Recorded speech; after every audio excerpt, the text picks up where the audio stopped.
जो देना सिखाता है, जो महात्मा हंसराज जैसा समर्पण सिखा सके, जो महात्मा हंसराज जैसा त्याग सिखा सके, जो हमें बता सके कि ये देश लेना नहीं सिखाता, ये देश देना सिखाता है, ये त्याग करने वाला राष्ट्र है, ये समर्पण करने वाला राष्ट्र है।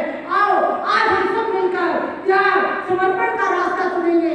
आज हमें चरित्र चाहिए, चरित्र हमें बनाना है, चरित्र जिसके लिए दिल्ली विश्वविद्यालय वैल्यू एडेड कोर्सेज, जिसके लिए दिल्ली विश्वविद्यालय स्किल कोर्सेज लेकर आया है। मैं अपने छात्रों से कहती हूँ, आप सब देश के कोने कोने से आए हैं, सौभाग्यशाली हैं, 100 वर्ष पूरे कर चुके दिल्ली विश्वविद्यालय में आपने प्रवेश किया है। हम सब कदम से कदम मिलाकर चलेंगे और इस भारत को हम स्वर्णिम भारत बनाएंगे, क्योंकि हम अतीत से प्रेरणा लेंगे, हम अतीत से प्रेरणा लेंगे, वर्तमान में कर्म करेंगे और भविष्य के लिए हम संकल्प ग्रहण करेंगे। क्योंकि आज ये जो 2 दिन का समागम है, 2 दिन में हम एनईपी पर बात करेंगे, 2 दिन में इस राष्ट्र के विजन पर बात करेंगे और मुझे लगता है कि हम भारत के लोग संवाद कायम करते हैं। इस संवाद में से जरूर कुछ अच्छा निकलेगा, इसी विश्वास और आशा के साथ आप सबसे मैं आग्रह करना चाहती हूँ, आज के दिन हंसराज कॉलेज और दिल्ली विश्वविद्यालय में आप में से एक एक सदस्य को हमने आवाज तुम्हें दी है, मान्यवर, हमने आवाज तुम्हें दी है। बड़े नाज के साथ तुम भी आवाज मिला दो, तुम भी आवाज मिला दो हमारे आवाज के साथ। हम सबकी आवाज मिलकर इस राष्ट्र का भविष्य उज्जवल करते हैं, इस राष्ट्र का भविष्य स्वर्णिम होगा। आप सबका बहुत बहुत धन्यवाद, बहुत बहुत आभार, सादर नमस्कार। एनईपी 2020 में जो सबसे बड़ा एक मुख्य बिंदु छेड़ा और जिसके लिए मुझे लगता है यही समय सही था कि अब हम अपनी भाषा में बात कर सकते हैं। हम भारतीय भाषाओं के महत्व को हम स्वीकार करने लगे हैं। एक भाषा की दास्ता से हम मुक्त होने का समय आ चुका है। लेकिन यहाँ पर बात आती है भविष्य की। भारत का भविष्य कैसा है? डीएनए की लोग सकारात्मक है। कुलपति महोदय ने एक सर्वे की बात की है। आदरणीय शिवरमन गौड़ सर बैठे हैं। हमने तो सर्वे शुरू कर दिया क्योंकि दयानंद की 200वीं शताब्दी मनाई जा रही है। भारत का भविष्य उज्जवल है। शर्त यही है, एक एक शिक्षक को, जो व्यक्ति जिस भी पद पर है। भारत का ये भी एक बड़ी विडंबना है कि हमारी दृष्टि सरकार पर अधिक रहती है, अपने पर कम रहती है। आज से हमारी दृष्टि अपने पर अधिक रहेगी। हम जहां भी हैं, जिस भी पद पर हैं, हमें अपनी सोच को बड़ा करना होगा, क्योंकि शिक्षा का उद्देश्य, शिक्षा केवल किताबों तक नहीं सीमित रहती है। शिक्षा हमें आत्म साक्षात्कार करवाती है। शिक्षा वह है जो हमें अपने से संवाद करना सिखा सके। शिक्षा वो है जो हमें अच्छा मनुष्य बना सके, क्योंकि देश G20 की तरफ बढ़ रहा है। G20 का आयोजन कर रहा है। G20 का एक ही लोगो है, एक पृथ्वी, एक परिवार, एक भविष्य। यानी इस देश की वैदिक परंपरा, जहां पर मनोरम की बात की गई थी, जिस समय देश गुलाम था और देश को अपनी वैदिक विरासत की तरफ लौटना था, उस समय सोचा गया कि भारत कैसे आजादी पाएगा, भारत कैसे गुलामी की जंजीरों से मुक्त होगा। उस समय दयानंद ने एक वाक्य दिया था, आदरणीय कुलपति जी, वेदों की ओर लौटो।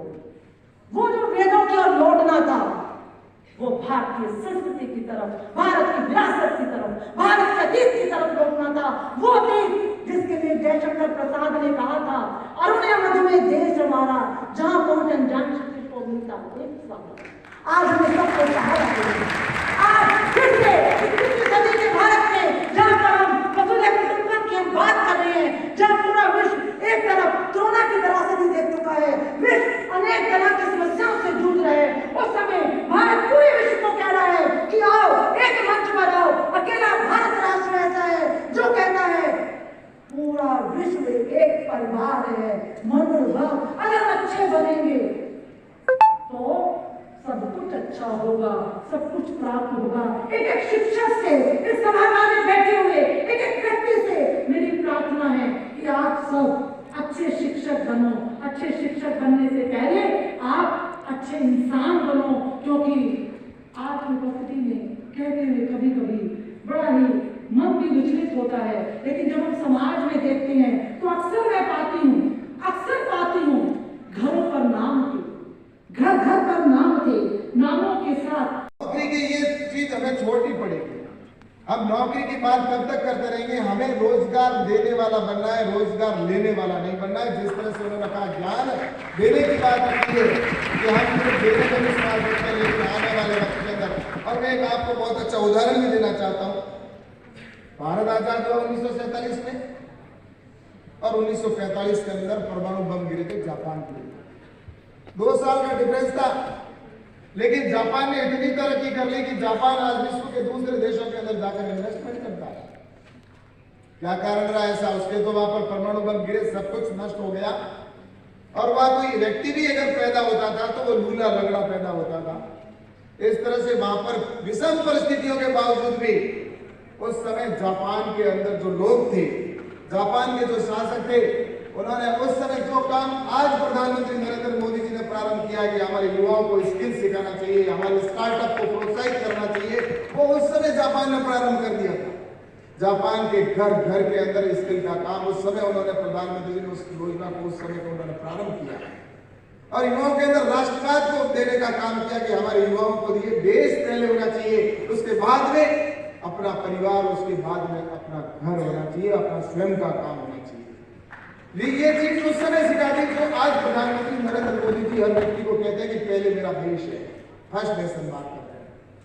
इसलिए मैं आपसे कहना चाहता हूं कि जापान ने उस समय, जापान के अंदर हर घर में आप देखो इलेक्ट्रॉनिक आइटम जो होते हैं, इलेक्ट्रॉनिक आइटम में अगर मेड इन जापान देखते हैं तो हम सबसे पहले उसको पसंद करते हैं खरीदना, क्योंकि उसकी पहचान उन्होंने इस तरह से बना दी कि सबसे बेस्ट है और वो हर घर में वहां पर इलेक्ट्रॉनिक आइटम में हमारे युवा काम करते हैं वहां पे। और जापान के अंदर उस समय क्या था? जापान के जो युवा थे वो देश के लिए उस समय उन्होंने उस समय सोचा कि हमारे जापान जिस तरह से इतना उसको क्षति हुई है, उसको वापस हमारे देश को करना, हमारा देश है किसी और का नहीं, इसलिए हमें ही काम करना होगा और जब हम करेंगे तभी हमारा देश आगे बढ़ेगा। जापान के युवा उस समय अगर कोई नौकरी पर या कोई सर्विस के अंदर भी जाता था तो उसका अगर समय का, उसका सुबह ऑफिस जाने का टाइम 10 बजे से और शाम को 5 बजे तक का होता था, तो जापान का युवा शाम को 8 बजे को निर्भर करने का काम कर लिया, जिसमें हर व्यक्ति की अलग अलग भूमिका होती है। स्टूडेंट की अपनी अलग भूमिका होती है, शिक्षक की अपनी अलग भूमिका होती है, ऐसे ही प्रशासन में काम करने वालों की अपनी भूमिका होती है, ऐसे साहित्य लिखने वालों की अलग भूमिका होती है और समाज की सेवा करने वाले उनकी भी अलग अपनी भूमिका होती है और इस तरह से सरकार की भी अपनी अलग भूमिका होती है। इन सब ने अपने अगर आने वाले समय के अंदर अपनी भूमिका को पहचाना और अगर इसको समझ लिया और उसी को दृष्टिगत रखते हुए आपने देखा होगा कि ये जो शिक्षा की नीति की जब यहाँ पर बात होती है और जब बात होती है पूरे भारत की और जिसमें भविष्य, भारत का भविष्य और उच्च शिक्षा की जब हम बात करते हैं तो भारत का भविष्य, इसके ऊपर अगर बात करें तो बहुत लंबी हम बात कर सकते हैं और इसके ऊपर सरकार की योजनाओं के बारे में भी और उनकी सोच के बारे में बहुत लंबी बात कर सकते हैं। लेकिन मैं आपसे कहना चाहता हूं कि इसकी अगर कहीं से शुरुआत होती है तो वो शिक्षा से ही होती है। हम सब जानते हैं कि देश के अंदर भारत आज भी जिस स्थान पर खड़ा है, अभी टेक्नोलॉजी की भी बात हुई, यहाँ पर हमारे आने वाले समय के अंदर हमारे ऊपर क्या भूमिका, हमारी क्या जिम्मेवारी होगी, उसके ऊपर भी हमने बात की। लेकिन इसके लिए सबसे पहले अगर कहीं से शुरुआत होती है तो उसके लिए ज्ञान होना जरूरी है। अभी प्रोफेसर रमा जी कह रहे थे कि हमें देना सीखना है, लेना हर कोई जानता है, लेने में वो विश्वास रखता है, लेकिन मैं कहना चाहता हूं कि देने का अगर कोई काम कर रहा है तो आज से नहीं, सदियों सदियों से अगर कोई देने का काम करता है तो वो गुरु करता है और गुरु हमेशा ज्ञान देने का काम करता है और अपने को सबको उनका सम्मान भी करना चाहिए।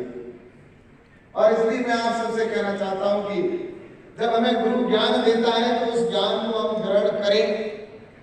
आने वाला कल और पीछे की अगर हम जाकर देखते हैं तो भारत आज जिस स्थान पर हम गुरु विश्व गुरु बनाने की बात कर रहे हैं, लेकिन भारत तो विश्व गुरु था पहले से ही।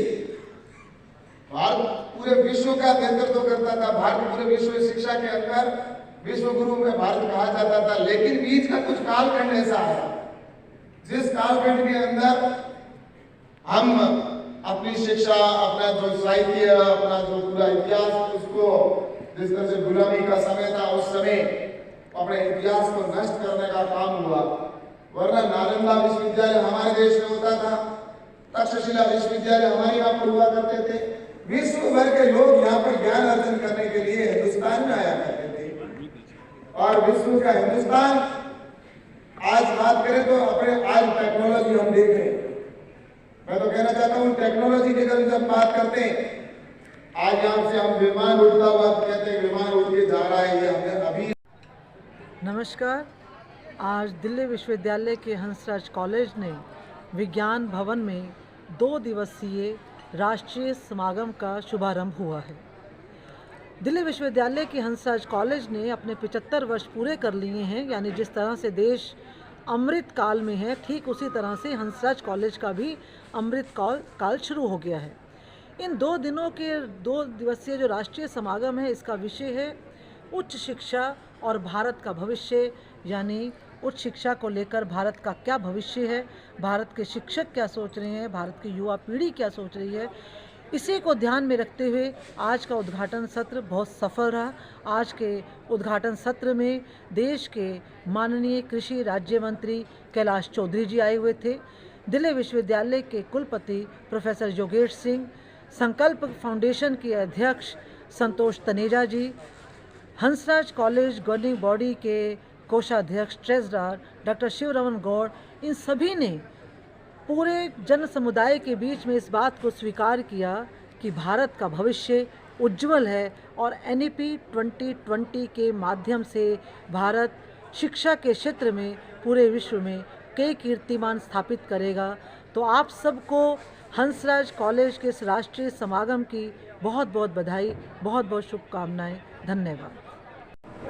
हंसराज कॉलेज के 75वें जो वर्ष मनाया जा रहा है, इसके बारे में आप बताइए सर। इसके बारे में मैं ये कहूँगा कि जो थीम इन्होंने अभी इस कार्यक्रम के लिए ली है जी, इसमें हायर एजुकेशन का इनोवेशन के साथ और भारत के भविष्य के साथ जी जो थीम को लिया है, ये बहुत ही उत्साहवर्धक थीम है और बहुत ही इम्पोर्टेंट थीम है। क्योंकि आने वाले दिनों में जिस तरह से देश 2047 की कल्पना कर रहा है, जिसमें हम लोग इकॉनमी को एक नए स्तर पर देखना चाहते हैं, टेक्नोलॉजी को एक नए स्तर पर देखना चाहते हैं, देश की इनोवेशन को नए स्तर पर देखना चाहते हैं, तो शिक्षा के अंदर जब तक मूलचूर परिवर्तन नहीं होगा तो उस अचीवमेंट को पाना बहुत कठिन होगा। तो इसलिए इस प्रकार की चर्चाएं होना बहुत ज़रूरी है, जहाँ पे सभी शिक्षकों को, विद्यार्थियों को, उद्योगों को मिलकर इस बात के ऊपर चर्चा करने का अवसर मिले कि हम आने वाले भारत के लिए किस प्रकार से इनोवेशन को भारत की प्रगति के साथ जोड़ सकें। तो मुझे लगता है ये बहुत ही उत्साहवर्धक कार्यक्रम है और बहुत ही ज़रूरी कार्यक्रम है।